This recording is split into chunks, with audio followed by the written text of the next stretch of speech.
Alright, so I'm finally, after like, 3 months of delays and things getting in the way, getting round to recording games 5 and 6 of Northern Warlords GT.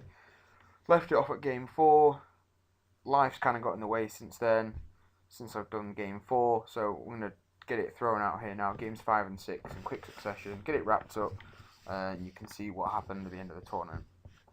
So my level 2 Butcher rolled up Troll Guts and Spine Marrow for this game. And my level 4 Slaughtermaster Heavens got Ice Shard Blizzard, Monic Convergence, Thunderbolt and Comet. Pretty much the perfect spells that I wanted, which is always nice. So going into deployment then, I can't remember who won the role to decide how we deployed. Basically we went battle for the pass. I deployed as such. Iron Blasters right at the back. Apparently haven't learned from my previous games where they shouldn't be right on the back edge because they've got a short range, but hey, here we go. The Saber Cats hanging around the backfield more than 6 inches away from everything else. This has kind of been the perfect way to play with the Saber Cats, in that you don't need to throw them out as soon as possible early game. Just leave them hanging back. They've got such a long movement that you can leave them hanging in and around units and just dart them out when you need them to chaff up. Sees too many people kind of waste the saber tusk by just throwing them out early game and getting them killed, and then later on when you need them for that really important redirect, you've already kind of thrown them away. And then kind of making this like crescent moon battle line. We've got the lead belchers holding the center, simply because I'm going to have to push either side of that impassable rock that's to the right of the picture. So I'm going to send my Iron Guts and one unit lead belchers one way, and my Ogre Balls and the other unit lead belchers the other way, just to kind of pincer around this rock and catch some Skaven coming the other way. And at the bottom of this picture we have the 7 Iron Guts with the Slaughtermaster. At the top of the picture we've got the 8 Bulls with the Bruiser and the Butcher. Pretty standard, pretty straightforward. Trying to overlap the BSB bubble and the general bubble as much as possible. The trouble is, with such a kind of small army, I need to cover a lot of ground, and that stretches the bubble a little further than I'd like it to, but doing the best of what I've got. So my opponent's deployment then, and I put this black line on the picture there, just to show you how the effect of this army works. So now my opponent's deployed way back. Bear in mind this is battle for the pass, and you get the full 24 inches on from the table edge. You get 2-foot deployment zone. He's at least 12 inches back from the line, probably more. He's probably like 14 inches back from his deployment line, and that's perfect because I'm playing a shooting army.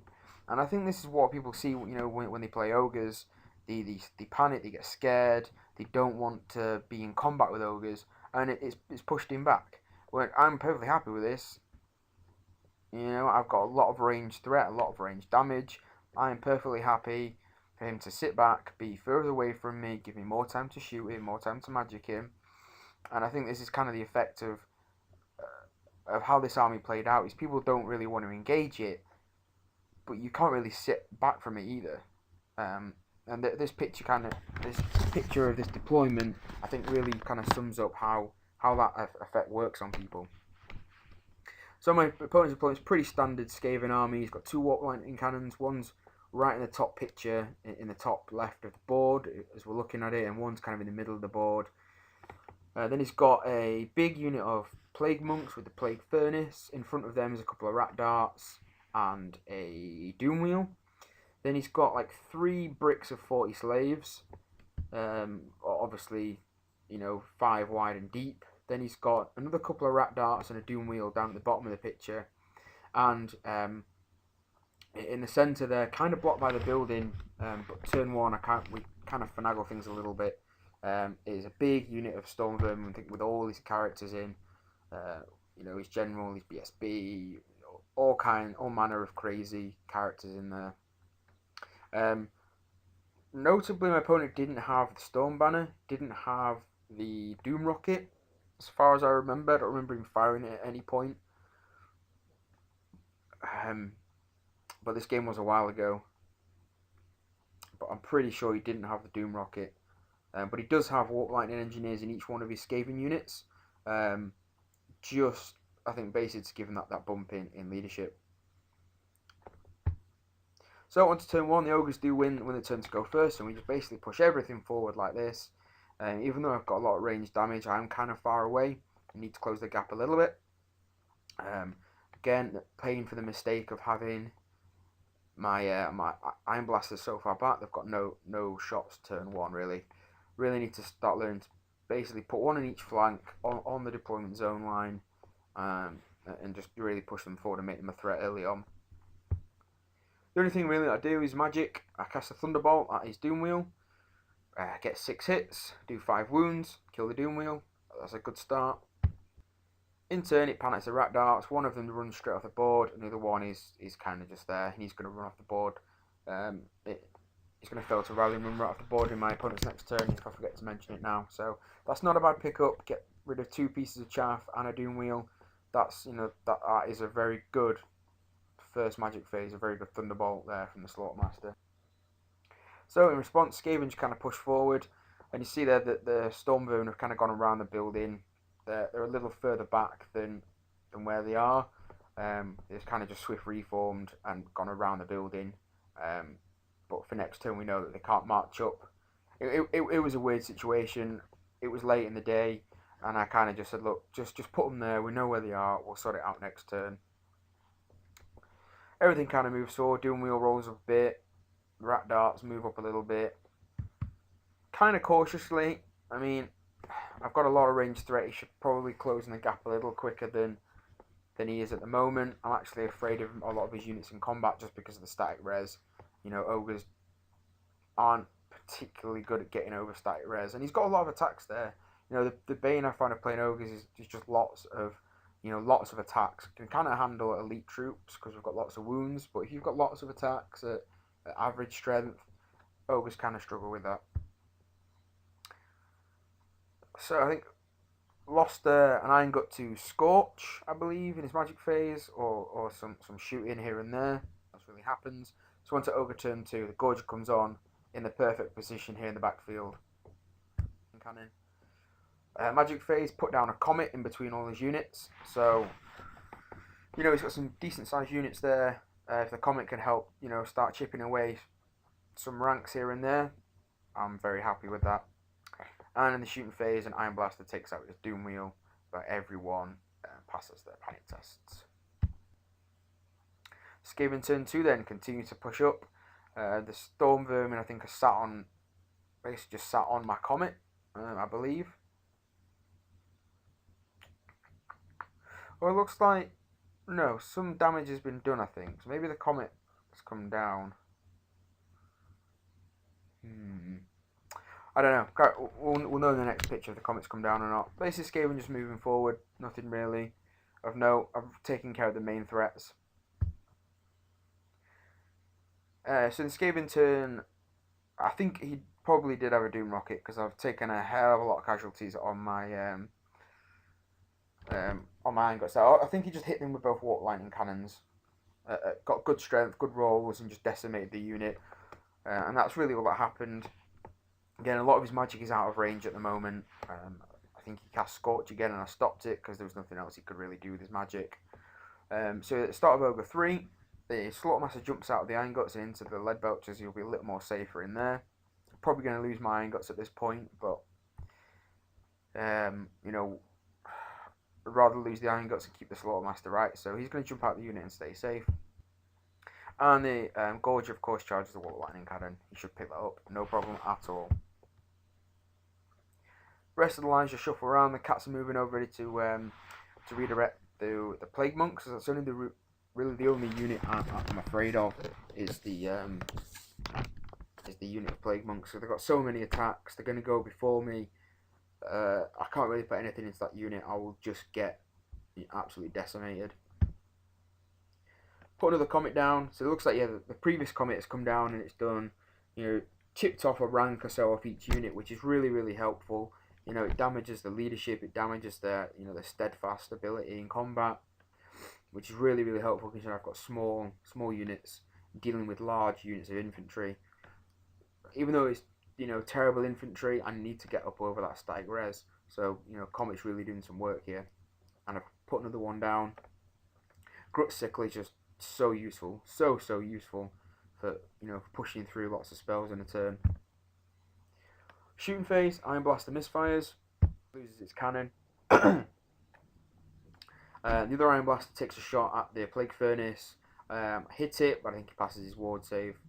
Which is unfortunate.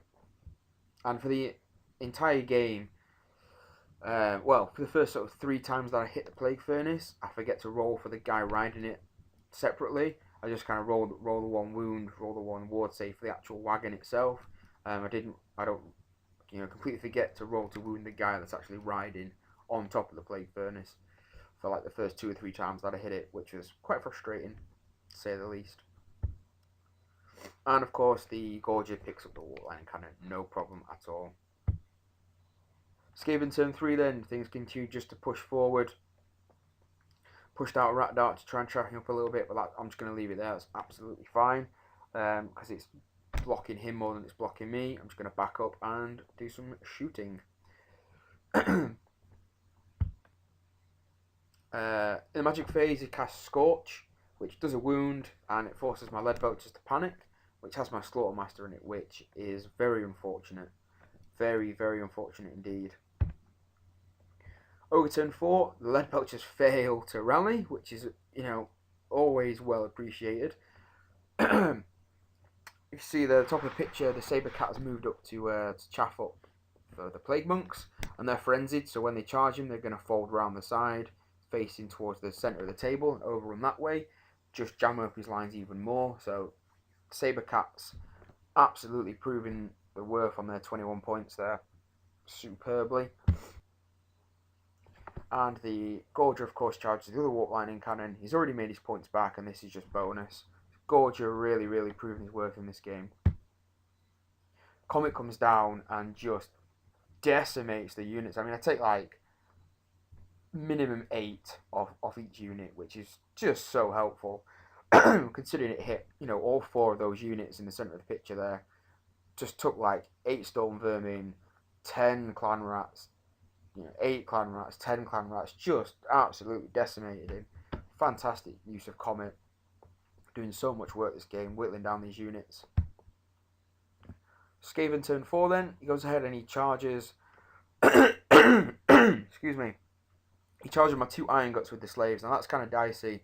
The Iron Guts there are going to have to fight their way out of that because they're so far down on static res.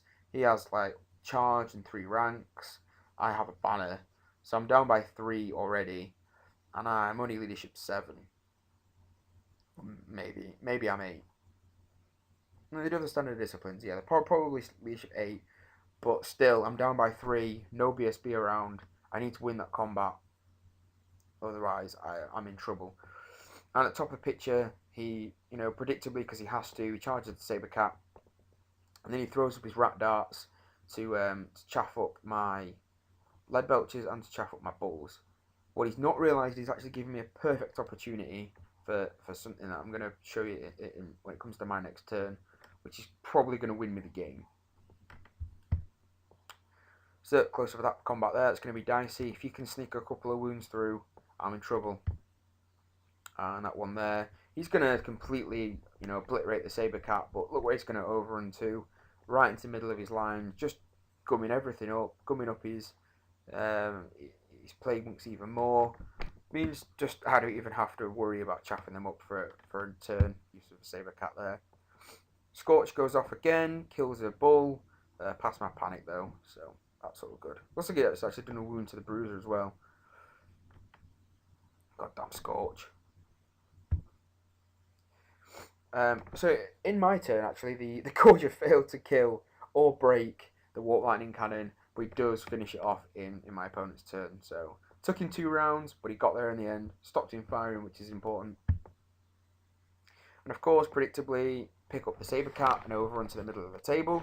Didn't overrun very far, but that's fine. And fortunately, he doesn't do any wounds to me, and the Iron Guts with their 7 attacks managed to do a good amount of damage and win combat, but he sticks around. With 7 strength 6 attacks, plus a couple of stomps. Yeah, the Iron Guts did alright. They fought their way out of this mess. And now without the charge, should be okay. And I've got my Iron Blaster there ready to counter charge as well, to throw in some more combat res, some more attacks. So we should be able to pick up these slaves.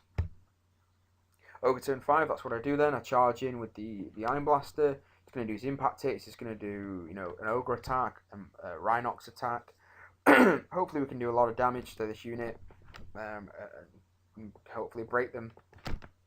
The trouble is, the leadership's so good with the engineering there, who I can't afford to put any attacks on, because I need to guarantee I'm going to win combat, so I have to attack the slaves.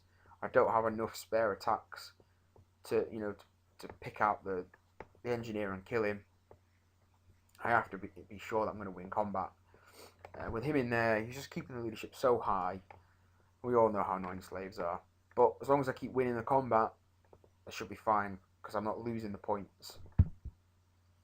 Now, I was saying before he set up his rat darts to chaff me, but what he's actually allowed me to do is give me the ability to charge the rat darts, kill them very easily, because I've got, you know, ogre units. I'm not going to have any trouble picking up a rat dart. But what it's going to allow me to do is overrun past his plague monks into a point where they can't charge me next turn, and then I can just sacrifice one unit, give them the points for that, and then I save both units. Well, I'll probably lose one unit, but it means I'm not losing both units, and I'm obviously going to throw my my lead belchers under the bus there to keep my characters alive, because that's where the points are. This unit of lead belchers with the Slaughtermaster finally rallies, which is fortunate. I actually get some magic now. Gorgie just moves up. He's not really going to do anything for the rest of the game. He's kind of too far away, too far behind. In the shooting phase, no, this is probably magic, because the lead belchers won't be able to shoot. Thunderbolt the last couple of clan rats off from there, so pick up those points, which is good. Points, but it's points. And we put Ice Shard Blizzard here, which should help him in breaking this unit. So if we win combat, they're going to be steadfast with the whatever rank bonus they have, -1. Hopefully I can get him tested on like a 5 or a 6. I don't think his BSB's around, so we should be able to break this unit, pick up the points, which is good. Shooting phase, the Iron Blaster finally decides to finish off the Plague Furnace. I think it'd taken a wound or two earlier in the game from shooting and magic and things like that, but it's finally taken down by an Iron Blast cannonball down the flank. Killed a couple of Plague Monks as well. And look at the damage we reaped there. Absolutely battered the slaves. Got a bunch of impact hits, did loads of attacks, hit really well. But he's still steadfast and sticks around, even with -1, which is unfortunate. And this is what it's talking about here. So my balls of the characters killed the rat dart and overrun off the table, which is perfect, because now I can come on in an advantageous position as possible. And my lead belchers didn't overrun quite as far as I'd like them to, but hey, you know, we picked up the rat dart, we overran past, and it's given my opponent things to think about. Skaven turn 5 then, everything just turns around to face the guys there. My lead belchers are fleeing for some reason. I want to say they fled a charge, but I don't know who it would have been that charged them. Unless it was that unit of clan rats there next to the rock that charged them in the rear, and I fled from that charge. Or it might have been a Scorch. I might have done a wound with Scorch and made me panic with Scorch. It's probably what happened, come to think of it. And everything's just converging on that area, because he knows my characters are there in that bull unit. They're going to come back on. So smart play. And he's moved his Stone Vermin in general up over to be within range of the slaves that are in combat with my Iron Guts, to give them leadership boost and rerolls and things like that. She's unfortunate, but you know, that's how Skaven play. It's just another picture of things there. Everything kind of coalescing on that area. No, it couldn't have been Scorch, because Scorch goes off on this unit lead belchers and they flee again.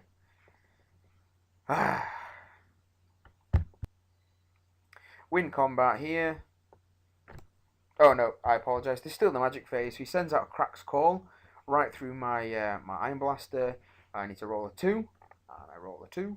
So that was very fortunate. Could have lost my Iron Blaster. We do win combat again, but again he sticks around because he's generally BSB around. Because Skaven are fucking annoying like that.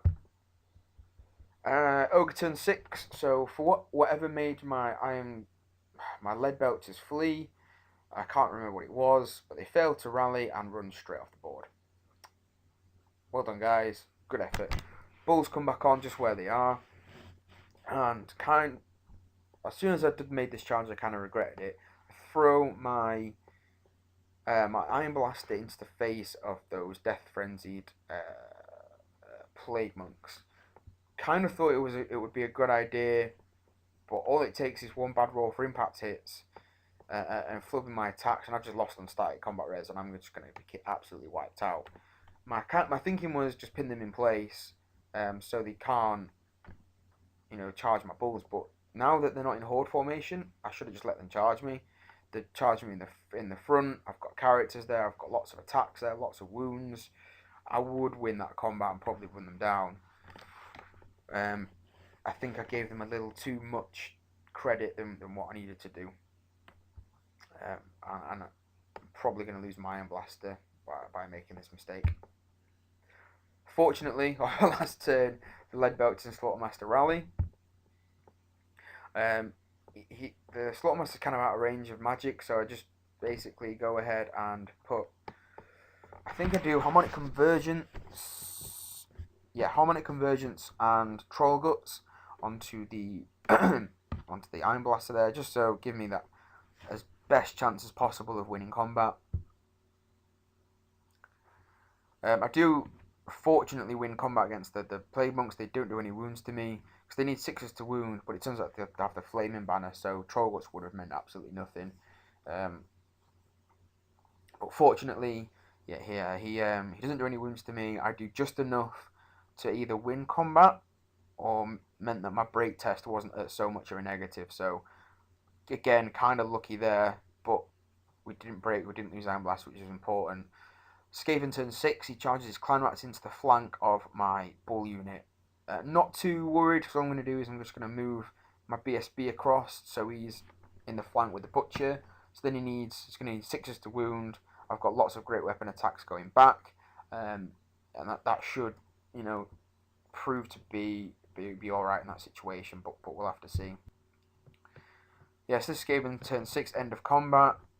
Again, we win combat. We're whittling down this unit. They have actually snuck a wound through on an Iron Gut, but because he's generally in BSB there, yeah, just can't break them. And this is the end of the game. I'm not sure what this picture is. I think it's a Scorch going off on this unit again, but they don't panic and they hold. And the top of the picture, where I forgot to take a picture then of the combat phase, where the Clan Rats charged the flank of my Bull unit, moving my characters across. They failed the fear test, which helped. Then they were hitting on 5s and winning on 6s. They didn't do anything. I decimated the unit with my characters. They did so much damage. I think I hit with every single attack and wounded with every single attack, and then wounded with my stomps.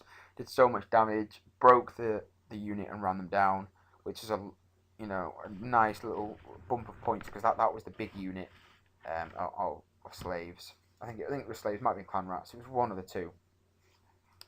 But yeah, turned out it was a big win for the Ogres. It didn't look like it at the time because there was a lot of my stuff dead on the table, but there wasn't a lot of it that was finished off. I mean, you got the points for unit lead belches, you got the points for the saber tusks, but that was it really.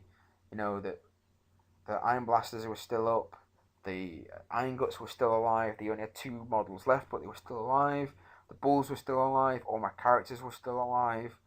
I had a lot of points left on the table, even though it didn't really look like it at the end. And I had killed enough of his to get a pretty big win out of this game, which is really good considering this was on table 8 or table 7 or something. Second in the penultimate game. My push for a podium is still on. I need a fair few results to go my way. I need certain people to draw and certain people to lose.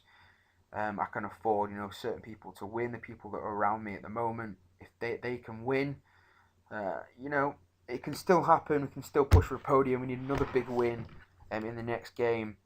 But I've been drawn against Stuart Hawkins and his Empire. And at the time of the game, he was ranked, I think, 2nd or 3rd in the UK rankings. So he's a very, very competent player, a very good player, very, very good with his Empire. So I wasn't too confident going into Game 6 of being able to pull out the big win that I needed. I could probably irk out, a small win if I play it very well and get a bit of luck here and there. But yeah, I wasn't confident about getting the big win in Game 6. But Game 5, got the big win we needed. Going to bump us up to table 6. So we're within, we're top 12. We're still within, the TO was saying that the top sort of 14 players were very, very closely bubbled. And anyone within the sort of top 13, 14 players could have pushed for a podium, depending on how certain results went. So, I was very confident going into Game 6 about how I've done so far, but worried about Game 6 itself. So, come back for that one, and thanks for watching. Cheers, guys.